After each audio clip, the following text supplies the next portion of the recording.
चलिए हम शुरू करते हैं प्रश्न 1 से। हमारा पहला प्रश्न दिया है, प्रश्न कह रहा है कि नीचे दिए गई विकल्पों में से संबंधित संख्या को चुनिए।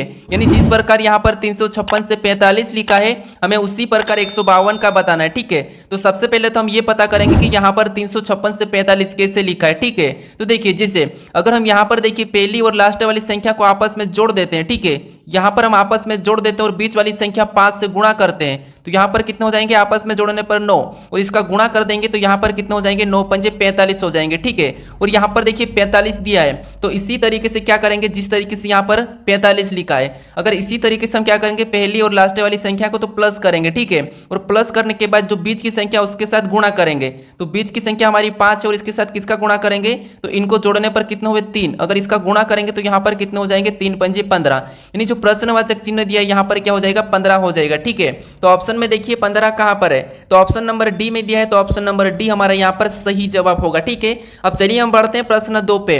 अब दूसरे नंबर का प्रश्न दिया है, प्रश्न कह रहा है कि नीचे दी गई श्रृंखला श्रेणी में प्रश्नवाचक चिन्ह के स्थान पर कौन सी संख्या आएगी।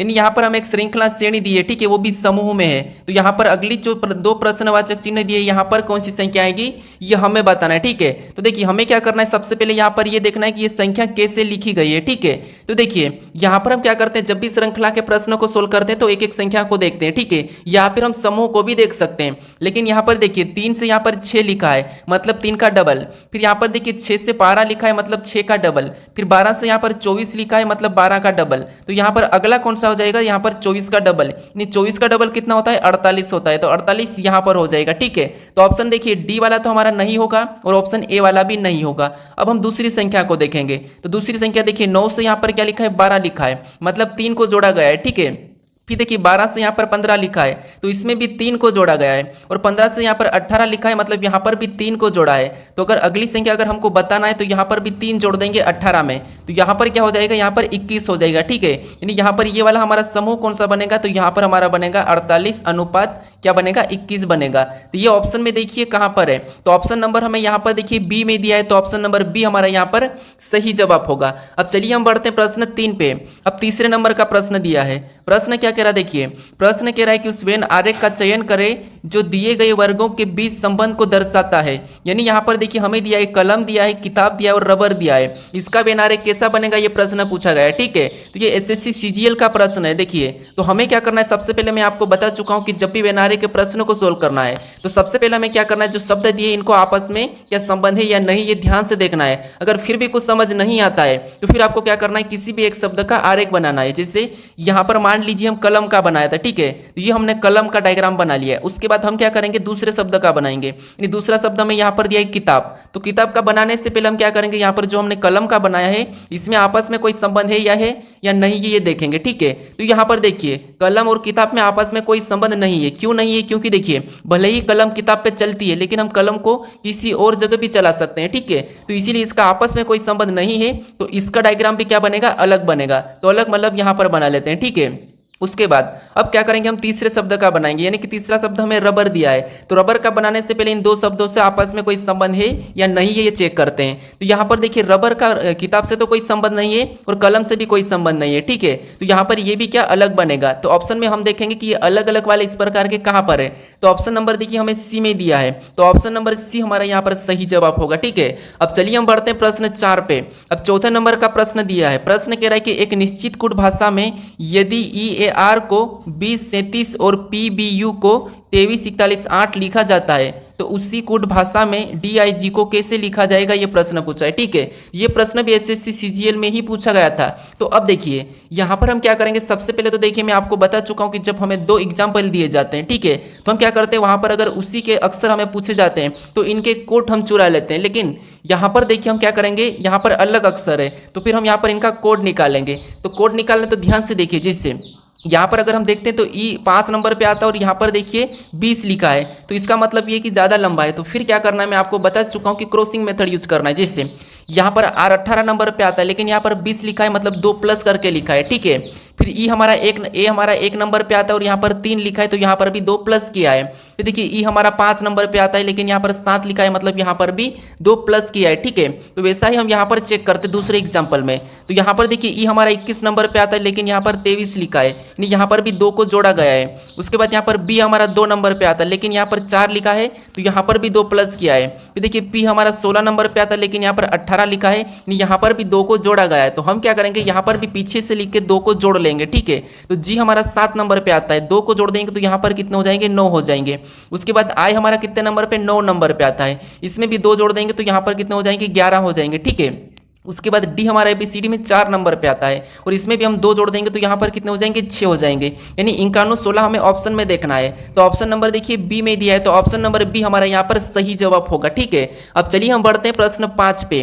अब 5 नंबर का प्रश्न दिया है। प्रश्न कह रहा देखिए, प्रश्न कह रहा है कि निम्नलिखित प्रश्न में प्रश्न चिन्ह के स्थान पर कौन सी संख्या आएगी। यानी यहाँ पर हमें एक प्रश्नवाचक चिन्ह दिया है, यहाँ पर कौन सी संख्या आएगी ये प्रश्न पूछा है, ठीक है। तो जब भी इस टाइप का प्रश्न पूछा जाता है तो मैं आपको बता चुका हूँ कि कैसे सोल्व करना है। जो प्रश्नवाचक चिन्ह दिया है, ठीक है, इसी की जगह बाकी की संख्या कैसे लिखी है ये सबसे पहले तो आपको पता करना है, ठीक है।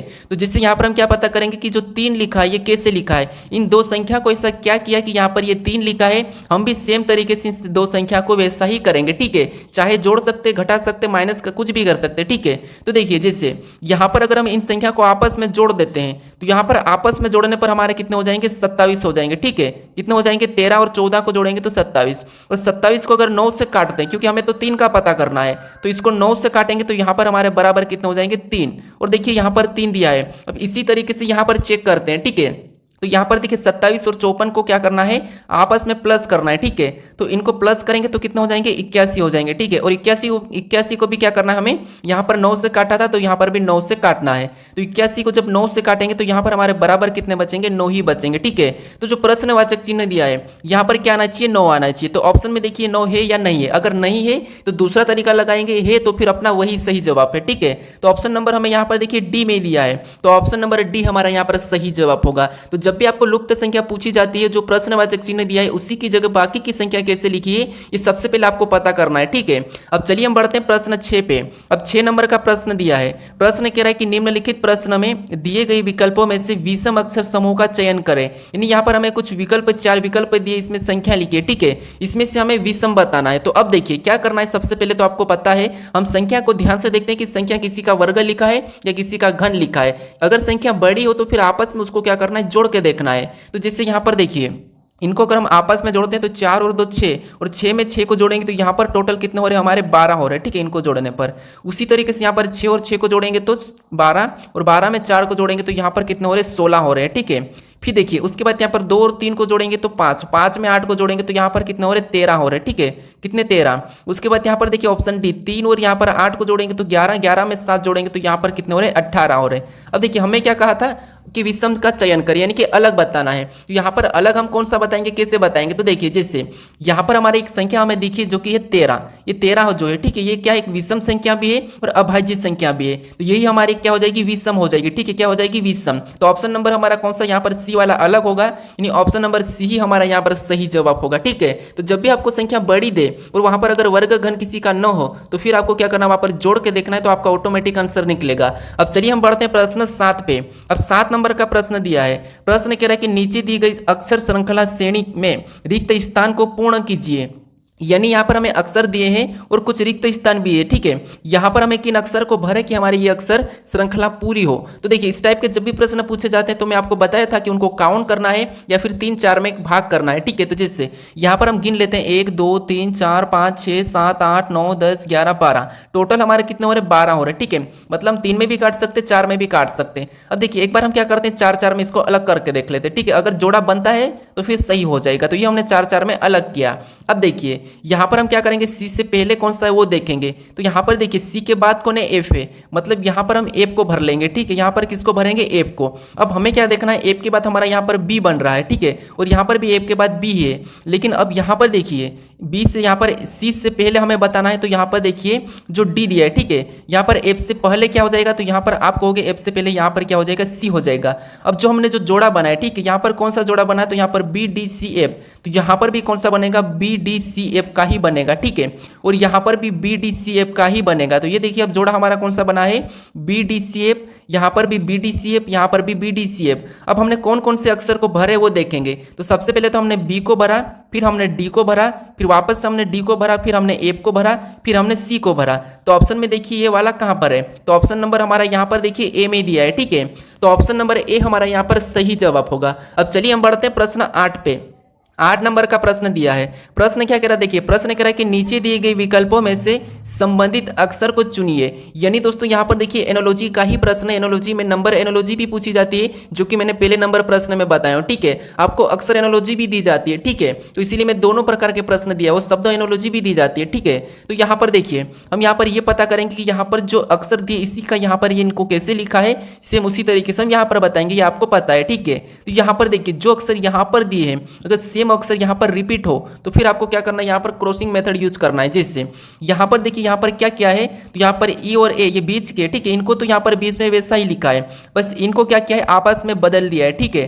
तो हम क्या करेंगे सेम तरीके से जो यू और जे है, ठीक है, इसको तो हम क्या करेंगे यहाँ पर वैसा ही लिख लेंगे, ठीक है, यहाँ पर वैसा ही लिखेंगे, बस हमें इनको आपस में बदलना है। तो यू जो पहले हो जाएगा और जो जे आगे ये पीछे हो जाएगा। अब हमारा यहाँ पर कैसा जोड़ा बना है समूह, तो यहाँ पर यू यू जे जे, तो ऑप्शन में देखिए यू यू जे जे कहाँ पर है, तो ऑप्शन नंबर हमें यहाँ पर देखिए डी में दिया है, तो ऑप्शन नंबर डी हमारा यहाँ पर सही जवाब हो जाएगा, ठीक है। अब चलिए हम बढ़ते हैं प्रश्न 9 पे। अब 9वें नंबर का प्रश्न दिया है। प्रश्न कह रहा है, देखिए प्रश्न कह रहा है कि ई एफ का भाई है, डी ई की पत्नी है, जी एच का पिता है, एफ जी की बहन है, ई जी से कैसे संबंधित है ये बताना है, ठीक है। तो ये हमारा ब्लड रिलेशन का प्रश्न है। या ब्लड रिलेशन के प्रश्न को तो सोल्व करता आपको आता ही होगा, अगर नहीं आता तो थोड़ा सा समझिए। आपको पता है ये आप स्वयं हो, ठीक है। अगर आपसे कोई बड़ा, अगर आपका पिता कहा तो आप उसे ऊपर लिखोगे। अब ऊपर क्यों लिखोगे, क्योंकि वो आपका पिता और आपसे बड़ा है, जो अपने से बड़ा उसे ऊपर लिखना है, अगर आपका पुत्र हो तो आपसे छोटा उसे नीचे लिखना है, ठीक है, ये तरीका है। अब देखिए प्रश्न कह रहा है कि ई एफ का भाई है। अब भाई तो अपने पास ही रहे, तो यहाँ पर क्या है, ई एफ का भाई है, तो जो ई है, ठीक है, ये ई क्या है, तो ये ई क्या है, एफ का भाई है, तो एफ इसी के पास आ जाएगा, और भाई है तो हम इसको प्लस चिन्ह लगा दे। तो आप समझने के लिए कुछ भी लगा सकते हैं कि पुरुष है कि महिला है, ठीक है। तो ये क्या है, ई एफ का भाई है। उसके बाद आगे कह रहा है कि डी ई की पत्नी है। अब डी क्या है, तो ई की पत्नी है, मतलब डी नीचे, सॉरी यहाँ पर आ जाएगी, ठीक, ये पत्नी है तो यहाँ पर बराबर का निशान लगा लेंगे, और डी क्या है, ई की पत्नी है, तो ये एक औरत है तो माइनस लगा लेते हैं, ठीक है। अब ये जोड़ा बना हमारा पति पत्नी का। पति पत्नी में आपको बराबर का चिन्ह लगाना ताकि ये पति पत्नी है, ठीक है। उसके बाद यहाँ पर देखिए जी एच का पिता है। अब जी क्या है, एच का पिता है। अब एच का पिता है तो एच इसके नीचे आ जाएगा, क्योंकि वो क्या है, पिता है। यहाँ पर देखिए जी, सॉरी यहाँ पर क्या कह रहा है कि जी, यहाँ पर जी एच का पिता है, मतलब यहाँ पर जो जी है, ठीक है, ये क्या है, एच का पिता है, तो एच इसके नीचे आ जाएगा, मतलब पिता है तो ये पुरुष हो जाएगा, ठीक है। अब देखिए आगे प्रश्न कह रहा है कि एफ जी की बहन है। अब एफ क्या है, तो एफ जी की बहन है, मतलब ये भी भाई बहन में चले जाएंगे, और एफ क्या है, जी की बहन है, ठीक है, तो इसको हम औरत लगा देते हैं। उसके बाद अब देखिए यहाँ तक हमारा पूरा हुआ। अब प्रश्न कह रहा है कि ई जी से कैसे संबंधित है। अब देखिए दोस्तों, आपको ये भी आता है कि आप इस टाइप का भी चित्र बना लेते हो, इस टाइप का आप सब समीकरण बना के समझ लेते हो, ठीक है। लेकिन एक बात ये कि आप लास्ट में उसका जवाब देना नहीं बता पाते सही, ठीक है। आप कैसे बताते कि यहाँ पर देखिए ई जी से कैसे संबंधित है, तो यहाँ पर आपको क्या करना है, जब भी जहाँ पर से लगता है उससे उल्टा बताना है। जैसे जी का ई क्या लगेगा, ठीक है, जी का ई क्या लगेगा, तो यहाँ पर देखिए जी का ई क्या लगेगा, तो यहाँ पर जी का ई क्या लगेगा, तो आप कहोगे यहाँ पर ई का ये भाई है तो ये भी इसका भाई है, ठीक है, तो यहाँ पर ये क्या लगेगा, भाई लगेगा। तो ऑप्शन में देखिए जी का ई क्या लगेगा, भाई लगेगा, तो ऑप्शन नंबर हमारा यहाँ पर ए वाला सही जवाब होगा, ठीक है। तो आपको यहाँ पर क्या करना, जहाँ भी से लगा वहाँ से उल्टा बताना है। अब चलिए हम बढ़ते हैं प्रश्न 10 पे। अब 10 नंबर का प्रश्न दिया है। प्रश्न कह रहा है कि यदि ए का अर्थ प्लस है और बी का अर्थ गुणा है और सी का अर्थ माइनस है और डी का अर्थ भागित है, तो निम्नलिखित व्यंजक का मान क्या होगा। यानी हमारा ये मैथमेटिकल ऑपरेशन का क्वेश्चन है, ठीक है, यानी कि गणितीय संक्रियाएं। तो आपको क्या करना है, जब भी ऐसे प्रश्न पूछे जाते हैं तो जो हमें यहाँ पर देखिए अक्षर दिए, ठीक है, ये हमारे अक्षर है, इनमें आपको उन चिन्हों को रखना है जो कहा गया है, ठीक है। तो जैसे यहाँ पर देखिए सबसे पहले हम क्या करेंगे 50 को ले लेते हैं, ठीक है। और 50 के बाद कौन सा चिन्ह यहाँ पर दिया है, अक्सर हमें यहाँ पर ए दिया है। और यहाँ पर देखिए ए का अर्थ क्या कहा, प्लस कहा। तो यहाँ पर हम क्या करेंगे, प्लस का चिन्ह लगा लेंगे। उसके बाद हम अगली संख्या क्या लिखेंगे, 86 को वैसा ही लिख लेंगे, ठीक है। फिर देखिए यहाँ पर हमें अगला और क्या मिला, सी मिला। और यहाँ पर देखिए सी का अर्थ क्या कहा, माइनस कहा। तो यहाँ पर माइनस लगाएंगे और अगली संख्या 40 को वैसा ही लिख लेंगे, ठीक है। फिर देखिए फिर आपस में और संख्या हमें मिली, यहाँ पर क्या दिया है, अक्सर दिया है डी। और डी का अर्थ यहाँ पर कहा है भागित। तो यहाँ पर हम क्या करेंगे, भागित का चिन्ह लगा लेंगे और अगली संख्या लिखेंगे 10 को, ठीक है, वैसा ही। और भी हमें यहाँ पर अक्सर मिला जो कि बी है। और यहाँ पर बी का अर्थ गुणा का, तो हम गुणे का चिन्ह लगा के यहाँ पर अगली संख्या 5 को वैसा ही लिख लेंगे, ठीक है। अब क्या करेंगे, हम बोर्ड मास रूल पे इसे सोल्व करेंगे। तो अब देखिए आपको तो पता ही, देखिए जैसे 50 तो वैसा ही रहेगा, ठीक है। ये प्लस वाला तो पहले नहीं सोल्व कर सकते, तो ये तो वैसा ही रहेगा। माइनस भी वैसा ही रहेगा। सबसे पहले यहाँ पर भागित सोल्व हो जाएगा, तो यहाँ पर भाग देंगे तो यहाँ पर कितने बचेंगे, 4। और गुणे का भी वैसा ही रहेगा, ठीक है। तो इसके बाद हम गुणा भी कर सकते, तो यहाँ पर मैं सीधे क्या कर दूँ, 4 पंजे 20 कर लेता हूँ, ठीक है, क्योंकि उसके बाद गुणा ही करना है। तो ये 4 पंजे 20 हो गया। फिर देखिए उसके बाद हमें क्या करना है, इसको प्लस कर लेना है। तो यहाँ पर देखिए 50 और 86 को प्लस करेंगे तो यहाँ पर हमारे कितने हो जाएंगे, 6। और यहाँ पर 8 5 13 मतलब 136 हो जाएंगे, ठीक है। और माइनस क्या आ जाएगा, यहाँ पर 20 हो जाएगा, ठीक है। अब इसे सोल्व करेंगे, यहाँ पर 136 में से 20 को माइनस करेंगे तो यहाँ पर कितने बचेंगे, 116 बचेंगे, ठीक है। कितने बचेंगे, 116। तो ऑप्शन में देखिए क्या 116 है या नहीं है। तो ऑप्शन नंबर हमें यहाँ पर देखिए सी में दिया है, तो ऑप्शन नंबर सी हमारा यहाँ पर सही जवाब होगा। अब चलिए हम बढ़ते हैं प्रश्न 11 पे। अब 11